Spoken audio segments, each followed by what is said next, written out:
We got better. That's how Matt LaFleur introduced himself at his post-draft news conference for the first time as head coach of the Green Bay Packers. And general manager Brian Gutekunst, who did the picking over the last 3 days, says, I really think that we will got to grow together as a team, obviously, but I feel good about what we're able to get accomplished. You throw in his work in free agency in March and the 8 draft choices who joined the roster this weekend.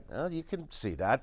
The Packers get a lot of athletic players, a lot of versatile players, from Rashawn Gary to Darnell Savage Jr. in the first round, Elton Jenkins, the offensive lineman in round 3, Jason Sternberger, a tight end in the 4th round. Had to wait a while for that 5th round pick, but got a defensive lineman who could play across the front and Kinsley Kiki, and then they went with a corner, Kadar Holman out of Toledo, who has a very interesting story about how he had to persevere through an awful lot to get to the National Football League. Dexter Williams, the running back from Notre Dame, and Ty Summers, a linebacker from TCU. All right, you throw in all the measurables, all the grades, and that sort of thing.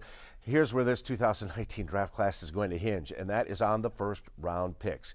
Packers doubled the number of first-round draft choices on their roster. Had 4 before Thursday: Aaron Rodgers, Brian Bulaga, Kenny Clark, and Jair Alexander. Now they have 6 with, of course, Gary and Savage. The number 1 picks, first-rounders, not on this roster. How about Justin Harrell, Nick Perry, Dayton Jones, HaHa Clinton Dix, Demarius Randall? For whatever reason, none of them worked out as a Green Bay Packer.